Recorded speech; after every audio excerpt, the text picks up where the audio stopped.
There is no one planning the evolution of our integration into our technology. You are free to write any kind of software you like. No one can foresee then the consequences of all of this technological development, software, wetware, hardware being stirred together. The planet has shrunk to a single informational point. The passing of every day, every week, brings us closer and closer to a kind of informational tangentiality with each other.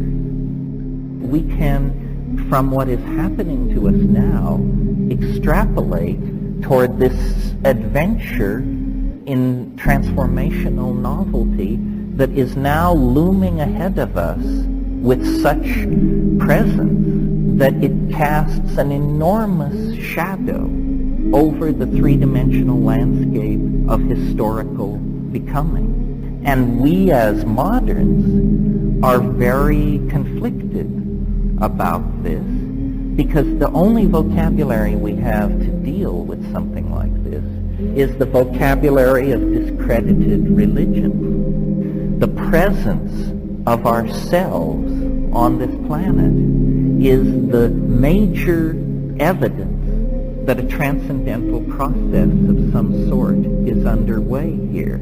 An acceleration of process in a limited domain of biology, beginning about 1 million years ago, indicates to me that we are now entering the short epochs, meaning these periods in which the evolution of novelty occurs so rapidly that transitions from one domain to another actually can be noted within the lifetime of single human beings.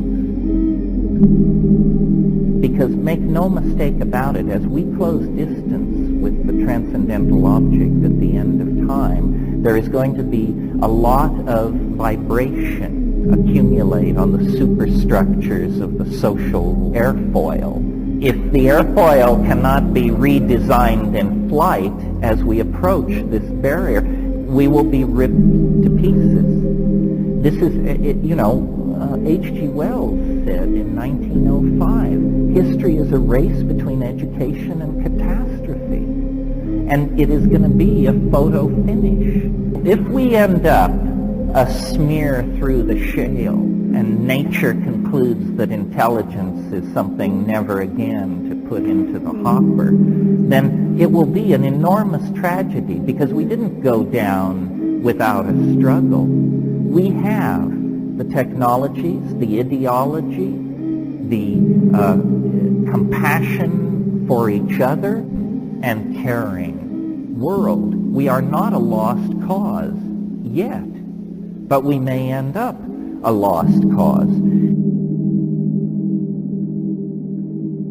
It's an enormous act of intellectual acrobatics to deny that we appear to be sailing toward catastrophe at 1,000 miles an hour with nobody able to figure out where the brake is. So what is to be done? I think the answer to this is not only nothing, but considerably less than nothing.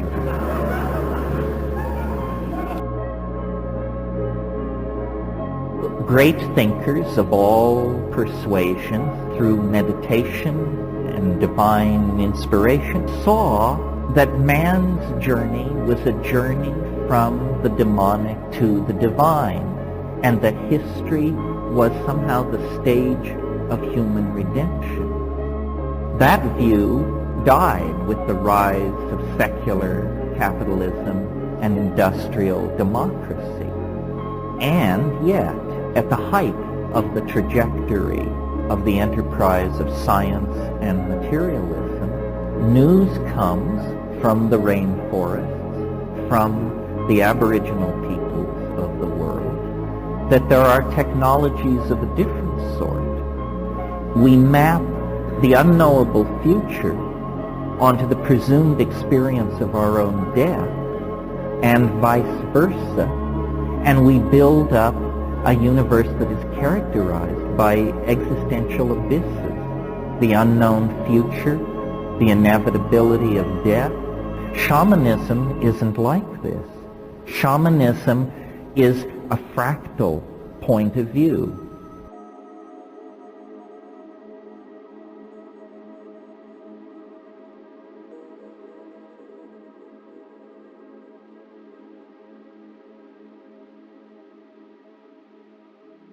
What shamans see is a hyperdimensional universe of information. They see the past, the origins, and they see the goal, the culmination, the place where the Ouroboros snake takes its tail in its mouth. So the course of the history of an entire people can be known by looking at the history of an individual or a family. All subsets refer to levels above and below them. This is entirely different from the kind of linear history that we get in a hierarchical scientific society. It is more characteristic of experience. We who are locked in linear history don't have this perspective. And what we have in its stead is immense anxiety about the future. The two phenomena that I tried to call your attention to that argue for hope are the self-evident accumulation of novelty and the self-evident acceleration of that accumulation of novelty. These are not things that you have to study advanced mathematics to perceive. These are not things revealed to the holders of advanced degrees. This is stuff that one can tell by feeling into the world. The structure of linear society has disempowered the individual. We are all now, we have bought the Hobbesian notion that we are social atoms in a vaster machine than ourselves with a greater purpose than we can know. This is actually hogwash. As you move away from the human individual, the consciousness about what is happening becomes more and more low-grade and amoeba-like. You have the consciousness of the Giuliani administration, the consciousness of the American government. You see, as you widen the Venn, it becomes more and more primitive, more and more simply a matter of stimulus and response. But you, the supposed irrelevant atom at the center of this process, make very subtle judgments, take in information of all sorts, compare, contrast, weigh, understand, seek evidence. This is the subtlest thinking that's going on. But we don't reclaim our own minds. We look for institutional guidance, and yet it was institutions that guided us to this moment. So the character then of this next advance into novelty is, from my point of view, now easily discerned. It is boundary dissolution. This is what is happening.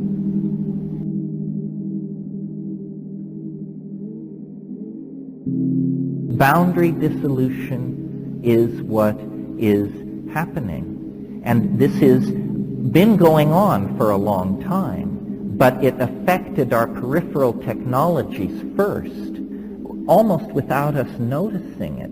We've gone from a world where information moved at the speed of a horse's gallop to a world where all information is cotangent. Space is only an illusion of the plebes. Everyone else, with their computer networks and their connections, knows that the world has become a kind of virtual point. And yet still we maintain the most toxic of all the fictions to come out of the dominator experience, the fiction of the individual ego. This maintenance of the fiction of ego is what is exacerbating a smooth transition into a new world order, because people have one foot in the dematerialized, collectivist, virtual, feeling-toned, experience-based future, but they also have one foot in the consumer fetish, objectified, constipated, linear, acquisitive past.